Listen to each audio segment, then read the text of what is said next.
Welcome back to She Reaches, the podcast from SSPI Wise, where we spotlight the incredible women shaping the future of the space industry.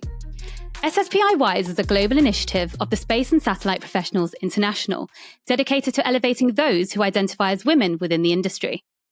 I'm your host, Tanveer Pujara, and today I'm thrilled to be speaking with Maureen Gannon, co-founder and chief revenue officer of Crossbow Systems. Maureen is a distinguished entrepreneur and trailblazer with over 30 years of experience across aerospace, defense, and consumer products. At Crossbow Systems, she's helped raise over $100 million in startup capital, guided the company through exponential growth, and secured major defense contracts that have reshaped the US solid rocket motor supply chain. Her career spans founding roles at Galactic Unite, Virgin Galactic, and Firefly Space, and she's renowned for her ability to bridge innovation, business strategy, and leadership in industries that have traditionally been male-dominated. Maureen's journey is one of resilience, vision, and a relentless drive to redefine what's possible in space and defense. Thank you so much, Maureen, for joining us on this podcast. That is an incredible bio. Thank you very much. It's very nice to be here. I'm very excited to talk to you. Fantastic. Let's get straight into it. Tell us about your company. Tell us about what Crossbow does. Sure. So Crossbow Systems is an amazing company. What we do is, I'll make it really simple to start with. We make solid rocket motors and flight vehicles. So what? How is that different from the companies that are out there? What we do is we have a new technology that makes those solid rocket motors in a very different way than they have traditionally been made, therefore reducing the amount of time and the cost that goes into making those motors. Right, okay. And what sets the technology apart specifically from competitors?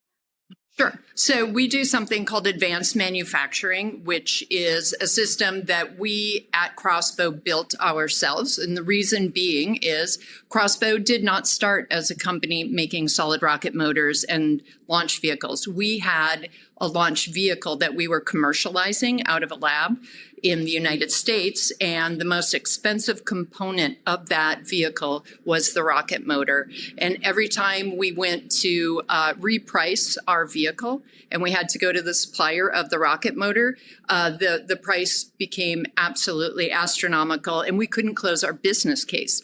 So we took it upon ourselves to go out to DARPA in the United States and put in a proposal to develop a new technology, an advanced manufacturing, to develop this technology, which we are now commercializing. Wow. And you've had great success with it. I mean, you've just raised, I think it's $105 million with Lockheed Martin. Congratulations. Yes, thank you. Lockheed Martin led that round. It wasn't all Lockheed Martin, but yes, indeed, they have been incredible supporters of us. And the real reason why, this is happening right now is because there is incredible demand in the market right now for solid rocket motors. And again, as I said, the rocket motors, there's only been two really traditional suppliers in the past, and they've used a system called cast and pour, in which you make large batches at a time of the components that go into solid rocket motors. And that has not changed because there's been little supply and little demand. And now that that has changed, you'll see other companies coming into the market as well, but we have been doing this for about 10 years. So we're ahead of the curve in that realm in producing this new technology to build solid rocket motors. So who are some of the competitors for Crossbow? Sure. So the biggest, with probably overall about 90% plus of the market, is two folks out there, Aerojet Rocketdyne, that is now actually L3, and then Northrop Grumman. Those are the two largest providers out there. And then there are some smaller companies that are coming into the fold now as well, but very small to 0.0% of the market share. Right. Got it. Okay. So, and how did you get involved with Crossbow? I think I read the story that Crossbow was started in 2015, and I think you came on board a few years later as a co-founder. Yeah. So it was started in 2016. Okay. And so I had worked at another company prior to this, with one of the co-founders here at Crossbow. And when I left that company, I came immediately to Crossbow and started here doing very similar things. Again, we were looking to commercialize a sounding rocket out of Sandia National Labs. And since I had done that previously at my last company, I jumped right into working at Crossbow, doing the same thing, really on the business side, raising money, building those first relationships, getting those first contracts. Yeah, and how was that? Like, how difficult was it to, start something from scratch like that? I will not lie. It is challenging. It is very much a, 3 people in a room with a PowerPoint presentation, building it and looking at projections of where you are today, how you think your technology, when it comes into the fold, will change the market, and what percentage of the market 3 people in a room with PowerPoint can capture of that market, and going out and really selling that story to investors. And it is significant. It's significant work.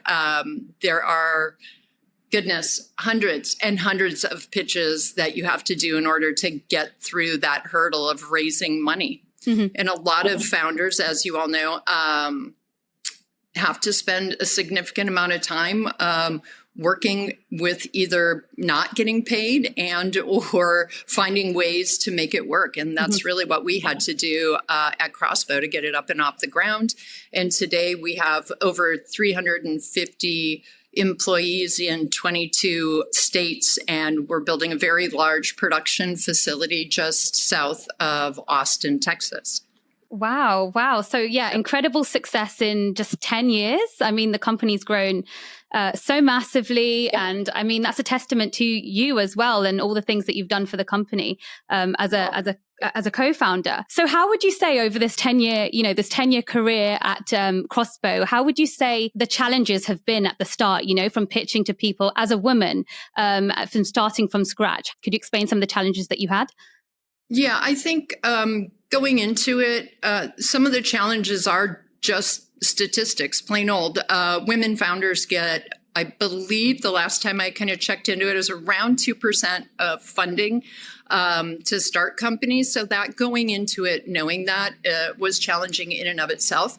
But the thing about being a woman in this industry is you have to look at it differently and go, hey, it's not about being the same. It's not about doing things the way everybody does. It's about standing out and being different. And I think walking into any room in aerospace and defense as a woman, you've already got that on your side, right? So it is taking advantage of that difference and really building on relationships. I am all about relationships and putting yourself out there, walking up to people and making the ask. And I think that is something I cannot overstate enough, is women actually finding their voice to put their hand up and say, hey, I can do that. Or, you know what, I'm going to build this and I can make this happen, and really advocate for yourself. Of course. Yeah. Be a boss woman. That's exactly what it's about, isn't it?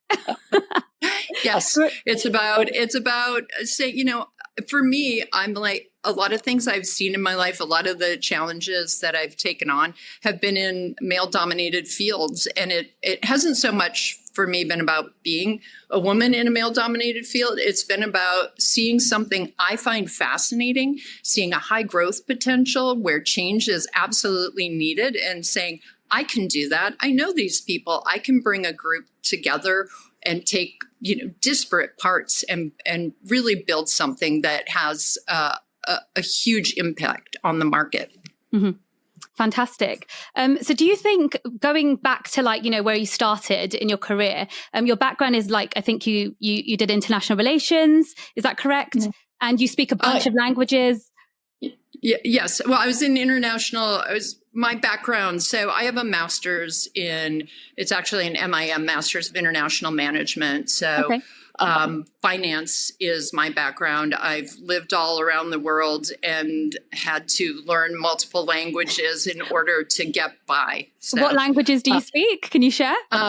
Yeah, sure. I speak German, English, Spanish, French, Wow. really bad Italian, and I can say a few things in Hindi, and that's it. Oh wow, that is an impressive list. Yeah. Amazing. At least you can walk into any country and dominate that boardroom in any I, language. So that's I great. I actually enjoy it. I love language. I love music, and I think music, math, language, they're all kind of in the same realm. They're different ways of expressing things, and I think they all tie together very nicely. Yeah, yeah. How did that experience get you to where you are today? Like, how did you enter the aerospace industry? Was it something Yeah. that you'd always wanted to do, or was there a particular moment that got you into it? I mean, I was always interested, but I was not like that deep, dark, Star Trek loving, Star Wars loving person that a lot of the folks that are in this industry are, even though my father came out of the Air Force or with a military background, for me, I was really interested always in business and building businesses, regardless of what that business did. It is looking at and seeing, like I said earlier, okay, here's a gap in the market. How can we fill that gap? How can we make this better? And that's something that really pushed me forward. And out of graduate school, I went immediately and worked in Germany for a multinational. And from there, it was really off to the races. And working in a large industry at first taught me how a holding company works and taught me how to work in a large organization and what I liked about it and what I didn't like about it. So I think going from having that international background and having gone to school abroad quite a bit really gave me the wherewithal to be able to open doors when I didn't know anyone and it was in a foreign language. And I just continued to push from there, leading from one thing to the next. Yeah. So was it quite difficult getting your first break, or how did you do it? Was it work experience, or was it an introduction that you got? Oh, into the space industry? Yeah. Oh, okay. So I probably went a very atypical path into the space industry because I came out of, I worked for a company called Bertelsmann, which was media. And then I went into consumer products. So I worked quite a bit in the fashion industry, the garment industry. Okay. Right. So that was my background in large multinationals. And then I went to Virgin Galactic and I signed up very, very early to be an astronaut with Virgin Galactic. And while I was doing that, I met a lot of folks in the industry. So I got familiar with what they were doing, what they were building, and had exposure that one probably wouldn't have without those types of contacts or experiences. And it was through that actually I started the first company that I was with a group of people. So they came out of that industry. So it was actually going out, building something myself, as opposed to getting the introduction into a company to work there. And in the beginning, I volunteered. I worked at Virgin Galactic or at Galactic Unite as a volunteer until we raised enough money in the funding side to hire myself and an executive director for the foundation. So that's a very non-traditional route to go to get into the industry. Yeah. And from there, kept meeting people and seeing new opportunities. And then when I saw one, I took it and built a company. Amazing. You make it sound so easy. It's not. It's absolutely not. It's a lot of hard work and determination. But, for now, for Crossbow, for example, it's not just about building a company, right? It's about building a supply chain. It's about breaking boundaries. It's about bringing new technologies into the fold that normally would not see the light of day because the industry is very I would say traditional, especially around the solid rocket motors. What we do and what we make has very eloquent solutions to needs, especially in defense, right? You can't vary at all. The tolerances are so slim, so tight that if you don't go out and fund those types of research and development by yourself, no one else is going to fund them. So it takes a lot of, again, determination to get where we are today. Mm-hmm. So it sounds very busy in your role as Chief Revenue Officer. You mentioned there's a lot of tables that you're turning at the same time and plates that you're turning. How do you balance it all? And what's your vision in your role to making sure everything is getting covered at the same time while also prioritizing the things that you need to prioritize? Are you asking in terms of work or life? I'd say professional and private life at the same time. Okay. And prioritizing. So for me, one of the things I think just from an overall on how to prioritize things is really paying attention to the moment that you are in. I mean, we are all so distracted by our phones, by, however many messages come up, but it's really having a macro look at your day every day, figuring out what's happening, and then really concentrating on that moment and speaking to the person that you're with and translating that across the team that you're working with or that person to build teamwork within the group, within the company, and to build the culture of the company that, no, you're not a number. No, you're not just a person here, and trying to do those types of interactions across the company to build that cohesive team and accomplish the mission that we're trying to set out. Mm-hmm. So when you're asking about how do we accomplish that, that's for me on a personal level. Accomplishing that is really in the early days, hiring the right people to come in alongside the core team. And what we did in particular, the founders of Crossbow, was to reach out to our networks and pick industry experts who many of us have worked with for years and people that we really like working with, right? So the founders here, most of us have worked together for 10, 12, 15, 20 years, and we choose to do so. And then those folks go out to their networks and bring in similar folks into the fold. And it builds a really great team. And we try to maintain that, even though we're a very distributed company. You are listening to an SSPI Wise podcast, She Reaches Women in Space. SSPI Wise meets on the fourth Thursday of each month via Zoom with virtual networking and engagement opportunities and helpful career-building advice, especially, but not exclusively, for those of us who identify as women in space and satellite. For more information about SSPI Wise and to get involved, visit wise.sSPI.org. Have you heard about SBQ? Space Business Qualified is an online learning program for industry professionals designed by GSOA, SSPI, and SatProf. To learn more, visit spacebq.org. Join Tamra, Space News Magazine, and the New York Space Alliance in November for the next New York Space Business Roundtable. If you want to get inside the industry's biggest issues and investments, meet startups and high-profile industry leaders from around the world, the Roundtable is the real New York event you cannot miss. To register, visit sspi.org/events. And now back to She Reaches Women in Space.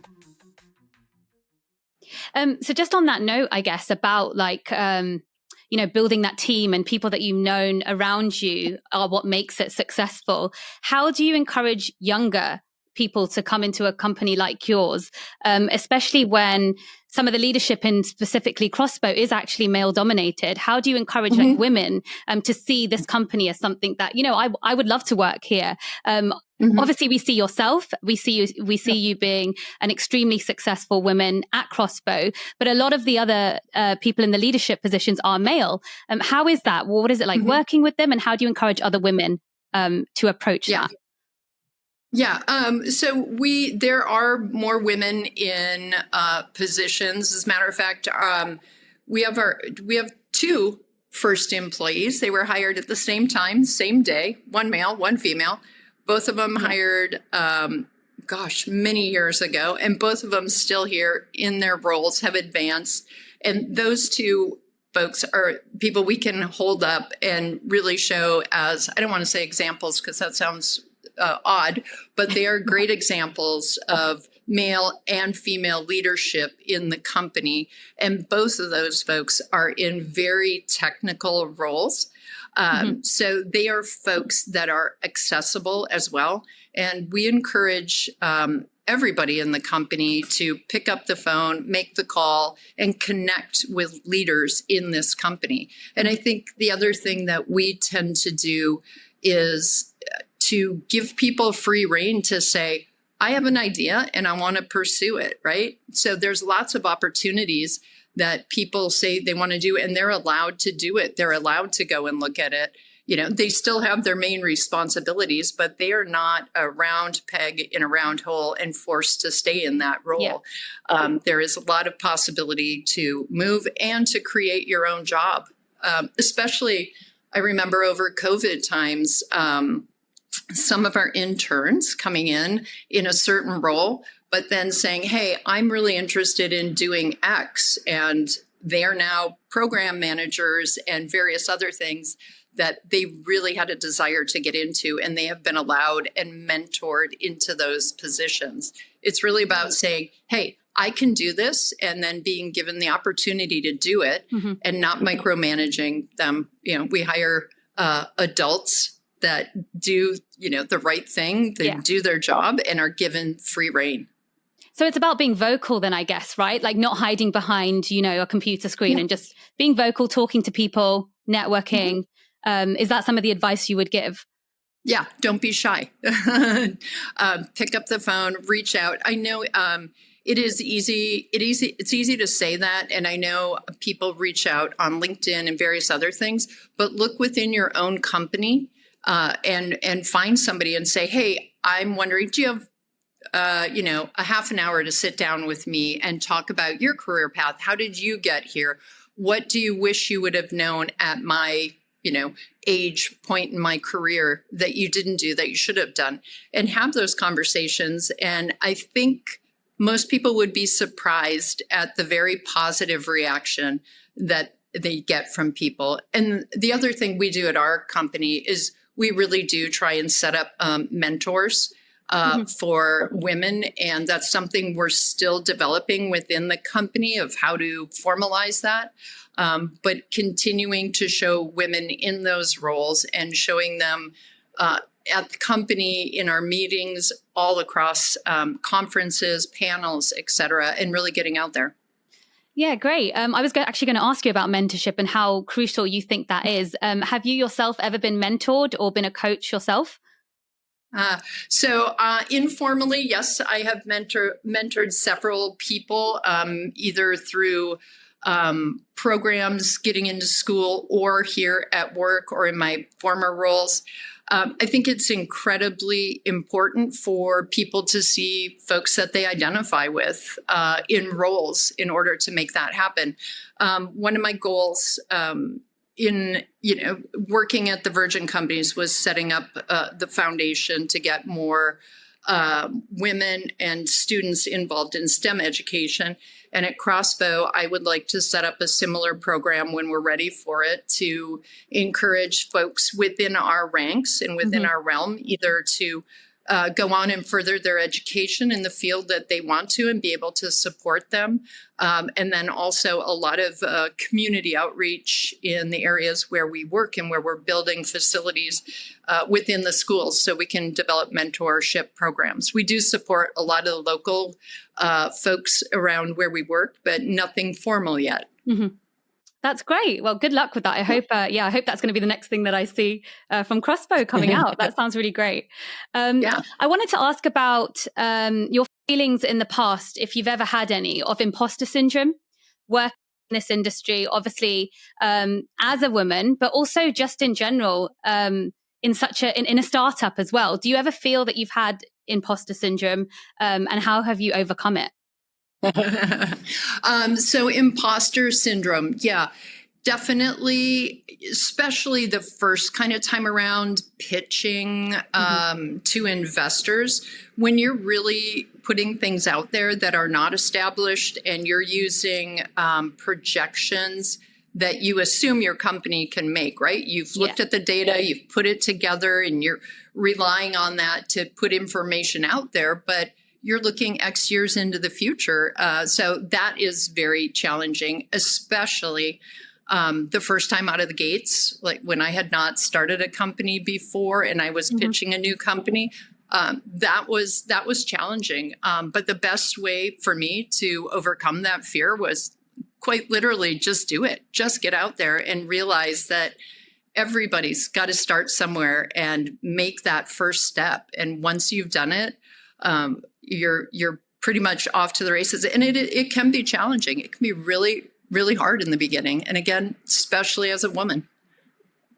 Yeah, definitely. And I think advice I've previously had from my previous boss, actually, she literally said, like, if you feel fear, if you feel like as an imposter, just wing it. Like, no one knows how you feel. Just pretend. So that was the greatest piece of advice that I had. And I think that's a similar thing to what you're saying. Just do it. Yeah. Acknowledge it. Acknowledge it to yourself. Go, okay, this is me feeling uncomfortable. This is me. Okay, there, I just felt it. Now move on. And that is something that I think is really helpful to do. And just know that, pretty much everybody out there that's doing, pitches, those types of things, everybody has that moment where they're like, uh-oh, right? But Yeah, that's very true. Take a chance on yourself, believe in yourself and do it. Yeah, I love that. Thank you. So just my final few questions. I'd like to know what are some of the most proudest moments that you've had in your career to date? Oh goodness. I would say some of my proudest moments involved bringing my parents and my child to companies that I've either founded or created and having them experience that and see it. And that for me was, I think, very personal of being able to turn to them and thank them for being there and supporting to allow me to get to the area that I'm at and showing them what their support had enabled me to do. That is really a proud moment. And then more on the business side is, growing the company, getting that first contract. I remember at my last company winning a NASA contract that we were so brand new. And when we found out, I literally jumped for joy. And I was thrilled. And the contracting officer on the opposite side from NASA said, wow, I wish everyone was that excited about getting a contract. So that was a very proud moment to be able to put together a team, raise money, build a company, and win a government contract from NASA, that very, very first one. And for Crossbow, it was the first time when we fired one of our advanced manufactured solid rocket motors on a large scale. And it was nominal. It was completely successful for what we were going for. And hearing it and feeling it vibrate in my entire body was a very, very proud moment. Yeah. Wow, that's amazing. I mean, from concept, like obviously it's something that you've thought about and then seeing it in person happen, that feeling, must have been incredible. Wow. Yeah. And then seeing that rocket motor put into a flight vehicle and launched and having a successful flight, also very, very impactful. Yeah, amazing. Wow. Okay. So you mentioned earlier about your daughter, and I wanted to just discuss a little bit about that. So how do you balance motherhood with such a high-flying job? Balancing parenting. So there are a lot of, I will be honest with you, I would like to say it's super easy and everything is rainbows and unicorns, but it's definitely challenging. But I make very dedicated time for my daughter because she is, 17, and I have been doing this for the last 20 plus years. So this is something she has always seen and always been witness to. So I think there's some advantages there for her, but I also try very specifically not to be all about work when I am with her. And again, being present for her and making that time and taking that time. But there are a lot of moving parts to make everything work for her. Yeah. Wow. You seem to make it work, and you're doing a great job. So yeah, congratulations. In terms of like, what do you do outside work? What do you do for fun? Fun. Okay. Yeah, for fun. Fun is definitely spending time. I like to be outside as much as possible. So if it is hiking or I'd like to be on the water. I love being in boats, on boats, near boats. I enjoy skiing, all of those types of things. And one of the things I like to do is travel, not work travel. Work travel is very different from traveling and experiencing foreign culture. So I like to go abroad and spend extended periods of time. Not that I've been able to do it lately, but learn the language, understand the culture, and really get into the food as much as possible. And when I'm not doing that, I do enjoy falling deeply into a book. Oh, yes. Amazing. A good book. And the smell of a new book as well is the best thing ever. Yeah. It's great. I love it. Absolutely love it. So what countries on your bucket list next to go to that you haven't been to yet? Well, here's an odd one. I've never been to Cape Verde. Okay. They've got nice resorts. I didn't know they had resorts there, but okay, of course they do. I kind of want to go there just for musical and personal reasons. And then I've always been interested in traveling more in northern Canada. I'm interested in some of the cultures and the native peoples there, their language and their arts, and figure out to spend a little bit more time there understanding, because it is having grown up for the most part in the United States and spent time in Canada. I've never been able to spend time in northern Canada or kind of along the East Coast as well. So I think there's a lot of exploring to be done nearby. It may not sound so terribly exotic, but sometimes it's in your own backyard. Well, you've got Cape Verde, so you've got the resorts and then you've got the culture. So great. Well, thank you so much. I've got one final question, which I ask all my guests. And that is, if you could put one message in a capsule for the next generation of women, what would it say? Oh, I think I spoke to this earlier. Believe in yourself. Take the bet on yourself, put your hand up, go out there, find that person that is going to mentor you and work with them, talk to them, and do not be afraid to ask. I mean, the worst thing they're going to say is no. And I doubt a lot of people are going to say no, because more people are out there that want to help and assist than you think. So put your eyes on something and go get it. Great. Thank you so much, Maureen. That's a great note to end on. It's been a real pleasure having you on our podcast. Thank you very much. Appreciate it. Enjoyed speaking to you. That concludes today's episode of She Reaches Women Investors in Space, featuring Maureen Gannon. This podcast is made possible by the support of SSPI professional, student and corporate members. We are especially grateful for our corporate partners, Access Intelligence, producers of Via Satellite Magazine, Hughes, an EchoStar company, and the American Space Exploration Fund. Hughes Network Systems is a proud sponsor of the She Reaches Women in Space podcast, shining a spotlight on remarkable space entrepreneurs, engineers, and scientists. Hughes believes in empowering those who push the boundaries of innovation and shape the future of exploration. Join us in celebrating these trailblazers as they inspire us all to reach for the stars. Hughes Network Systems, supporting the dreamers who turn space into a universe of possibilities.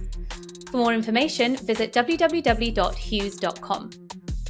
To learn more about SSPI WISE and how you can get involved, visit wise.sspi.org.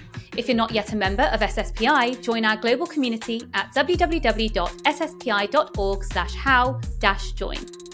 Stay connected with us on social media. You can follow us on X at SSPI and at SSPI WISE, and you can find us on LinkedIn, Facebook, and Instagram. The SSPI podcast series, including the Better Satellite World podcast, the Making Leaders podcast, and SSPI WISE Presents, releases new episodes every Monday. Subscribe to the SSPI podcast at www.sspi.org/SSPI-podcast or wherever you get your podcasts. And join us again for another exciting conversation. Until next time, this is Tanveer Pujara signing off for She Reaches Women in Space.